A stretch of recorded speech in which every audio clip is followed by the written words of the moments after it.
They say a duelist's ace monster is a reflection of who they are, and if that's true, then few monsters represented their duelist better than elemental hero Neos represented Jaden Yuki. Neos was everything Jaden once believed that dueling was supposed to be: hope, adventure, friendship, and the belief that no matter how impossible a duel became, there was always another move waiting to be made. But eventually, Jaden entered a world where those beliefs weren't enough. His friends were taken from him. His optimism collapsed, and the duelist who once smiled whenever Neos appeared on the field became someone almost unrecognizable.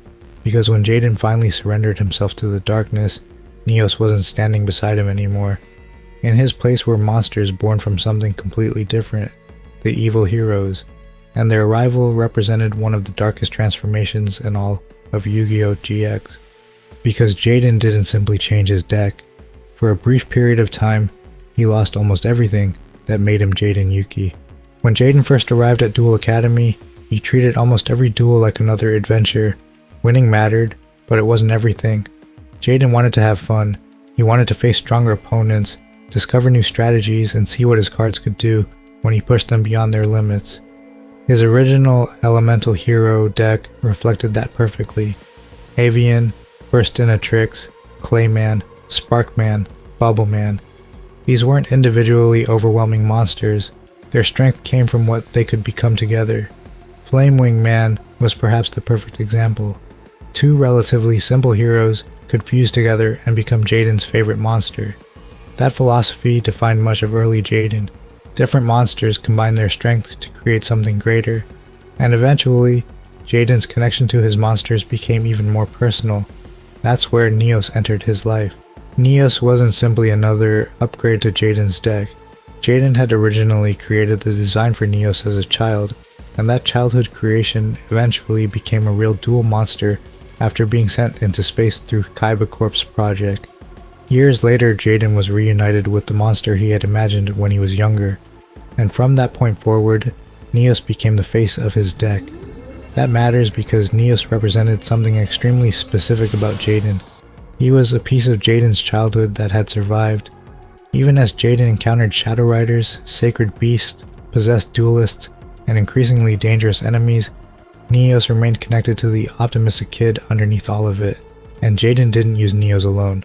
Through contact fusion, Neos combined with the Neospatians to create entirely different forms. Aqua Neos, Flare Neos, Dark Neos, Grand Neos, Glow Neos, each represented adaptation. Jaden could enter a completely unfamiliar situation and find a way through it. That's essentially who he was. The opponent could change. The circumstances could become ridiculous. The stakes could become terrifying. But Jaden would keep moving forward, and more often than not, he would do it with a smile. That is what makes his eventual transformation so disturbing, because the Supreme King represents almost the exact opposite. Jaden didn't wake up one morning and suddenly become evil.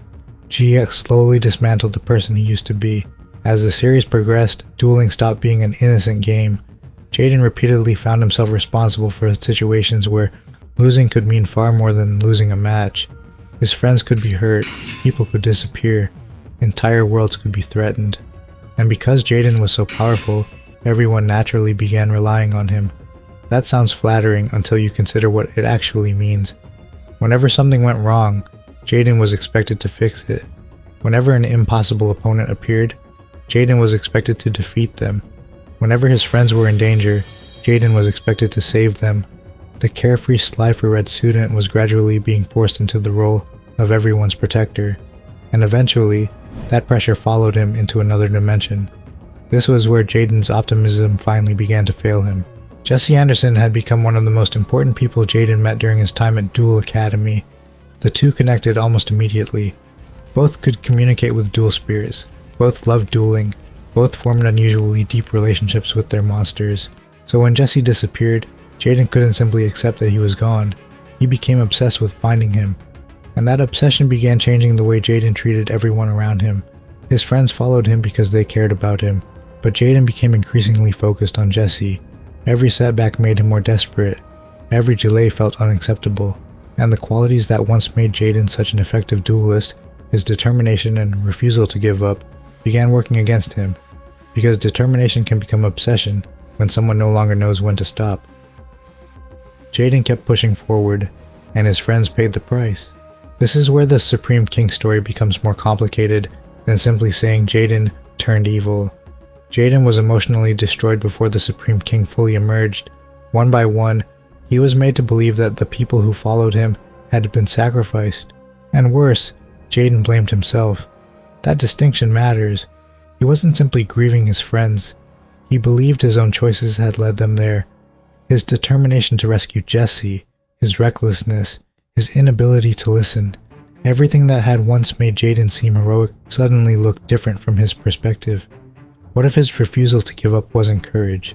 What if it was selfishness? What if everyone around him suffered because Jaden always believed he could save everyone?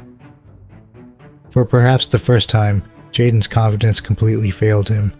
And once that happened, the darkness had an opening. The Supreme King wasn't simply Jaden wearing darker clothes. He represented a complete inversion of Jaden's personality. Jaden cared deeply about his friends. The Supreme King isolated himself. Jaden treated his monsters like partners. The Supreme King treated power as something to command. Jaden dueled because he loved the game.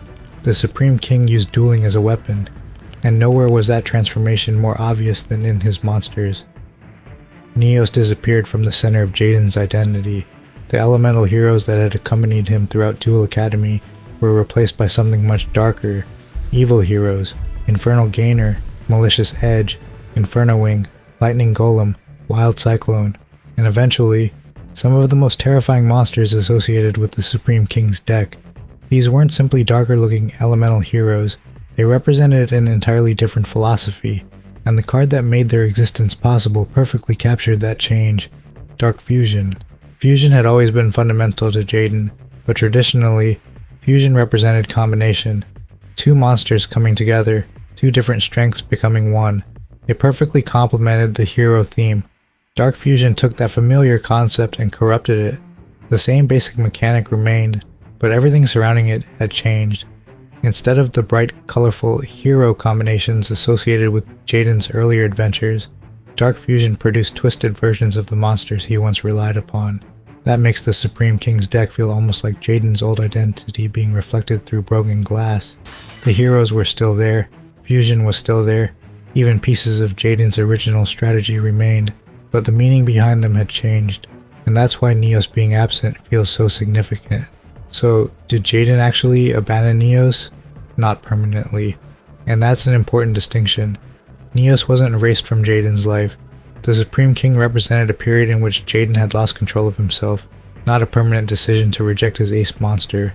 But symbolically, Neos' absence during this transformation says a lot. Neos represented the Jaden who believed there was always another way. The Supreme King had stopped believing that. Neos represented partnership. The Supreme King represented domination. Neos represented the childhood dream that Jaden carried into Duel Academy. The Supreme King was what remained when that innocence was crushed. So Jaden didn't simply replace Neos because he found stronger cards. For that period of his life, he became someone who no longer represented what Neos stood for. And that may be the most important difference. The monster Jaden became. Once Jaden became the Supreme King, his incredible dueling ability didn't disappear. If anything, it became more frightening. The instincts that once allowed him to improvise impossible victories were now being used without his normal compassion. That's what made the Supreme King dangerous.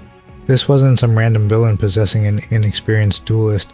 This was Jaden Yuki's talent stripped of the personality that normally kept that talent pointed in the right direction. The Supreme King had Jaden's intelligence, his instincts, his understanding of fusion, his ability to adapt, but he didn't have the same hesitation, and without that restraint, Jaden's greatest strengths became terrifying. The kid who once saved people through dueling was now using dueling to conquer. His heroes hadn't disappeared, they had become evil heroes, and Jaden himself had undergone almost the exact same transformation. Jim refused to give up on him. What ultimately makes this story powerful is that Jaden wasn't beyond saving. Jim Crocodile Cook refused to accept that the Supreme King was all that remained. Even after seeing what Jaden had become, Jim continued trying to reach the person underneath. That struggle is important because it proves the old Jaden wasn't completely gone. Buried, yes. Broken, absolutely, but not gone. and eventually, Jaden was forced to confront what he had done. Escaping the Supreme King's control didn't magically restore the carefree kid from the beginning of GX. It couldn't. Jaden now had to live with the consequences of what happened while he was consumed by darkness, and that's where his relationship with Neos becomes meaningful again. Neos returns, but Jaden is different. When Jaden eventually returns to using Neos, it doesn't mean everything has returned to normal. That's arguably the point. Jaden can summon the same monster, he can use the same cards, he can still be called Jaden Yuki, but the person standing behind those cards has changed. The experiences of the alternate dimension, the Supreme King and Yubel, leave permanent marks on him. By the later stages of GX, Jaden is noticeably more serious. The carefree enthusiasm hasn't completely vanished, but it no longer defines every part of him. He understands that dueling can carry consequences, he understands what his own power can become, and most importantly, he understands that darkness isn't something existing only in his enemies, it's part of him too. That realization makes Neos' return more meaningful than if Jaden simply went back to normal, because now, Neos doesn't represent innocence, he represents Jaden choosing the light despite knowing exactly what the darkness feels like. Why Jaden's transformation works so well. That's ultimately what makes the Supreme King arc one of the most memorable parts of Yu-Gi-Oh! GX. It takes the fundamental pieces of Jaden's identity and corrupts them. Heroes become evil heroes, fusion becomes dark fusion, a duelist who fought to protect people becomes a ruler who destroys anyone standing against him, and the bright hero who once stood beside Neos becomes the Supreme King. But GX doesn't leave Jaden there. He eventually comes back, not as exactly the same person he was before, but as someone who has confronted a side of himself he never knew existed, and perhaps that's why Neos remains such an important ace for him. Neos isn't powerful because he represents a Jaden who never experienced darkness. He represents something more difficult, a Jaden who experienced darkness, became consumed by it, and still eventually found his way back. The Supreme King proved that Jaden was capable of becoming something terrifying, but Neos' return proved that the Supreme King didn't have to define who Jaden would become. Jaden didn't need to forget the darkness, he needed to learn how to live with it without allowing it to control him. And in the end, that's what makes Neos such a fitting reflection of Jaden Yuki, not because Jaden remained the same hero forever, but because even after that hero was broken, he still found a reason to become one again.